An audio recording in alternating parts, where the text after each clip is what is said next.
In early 2020, a few rescuers contacted us with FeLV positive cats.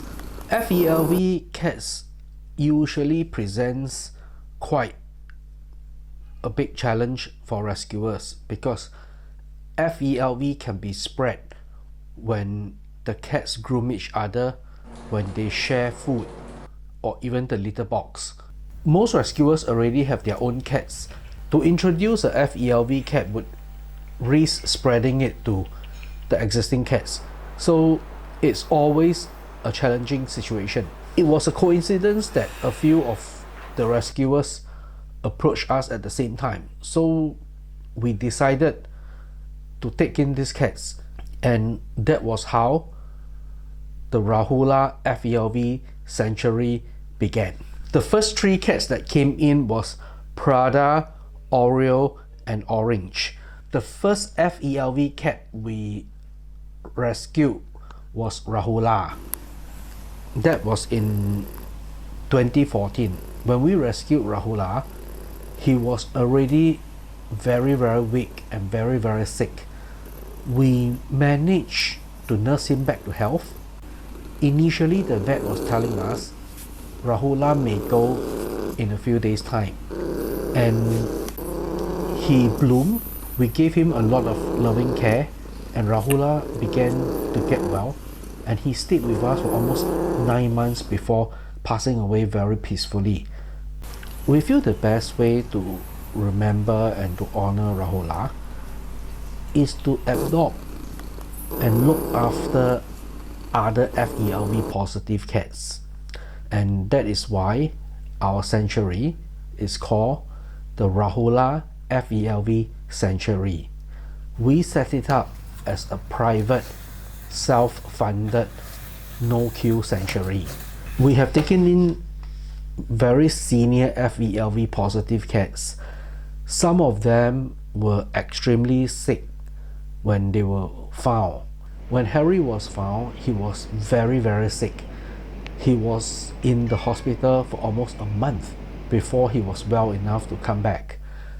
Initially, there was suspicion of cancer and other issues. We managed to nurse him back to health. We spent many happy hours together until eventually the FeLV virus started to invade his bone marrow, but even then he passed away very peacefully. We also have Danny, who is FeLV with very weak legs and was abandoned outside the home of a rescuer. We took Danny back, and looking at his weak legs, we arranged for acupuncture.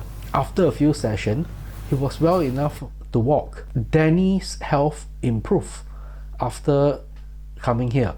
We also have cases where the cats have false positive. Baby Gus, for example, was tested FeLV positive, but because he was so young, we isolated him and subsequently do a retest and another retest, and he was confirmed to be FeLV negative. We eventually adopt his mummy so that Gus and his mummy can grow up together. We also took in Joe. Joe was a sweet boy, and for some reason somebody splashed turpentine on him 3 times. If he was burned, it's going to be fatal for an FeLV positive cat. His recovery is going to be very slow. For that reason, we feel that it's too dangerous for him to be out on the street, so we adopted him. Inside the FeLV sanctuary, we make sure everything is clean and everything is safe. So for food, we give them our own Goldie food.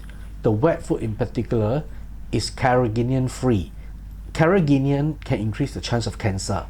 FeLV cats have a higher chance of cancer, so that is one ingredient you definitely want to stay away. We give them a variety of food so that they get to enjoy different flavors and different texture. We also use a lot of supplement to boost their immune system. We hope that with a strong immune system, they are able to suppress the FeLV virus for as long as they can. To keep the place clean, we use our range of AHA home care products because Most home care products are not designed for households with animals. So a lot of ingredients like paraben, MPE, phenol, they are deemed to be safe for human household, but they can create problems for animals. So the AHA collection, we eliminate all of these problematic ingredients. Washing of their towel, of their bedding, we use the AHA laundry because it doesn't have any encapsulated fragrance. This fragrance, when they burst onto the animal's skin, could potentially create allergies. We try our best to look after as many FeLV positive cats as possible. The journey can be very difficult and very stressful. The amount of time needed to feed, to medicate them, to keep the place clean. When they are sick, a lot of trips to the vets.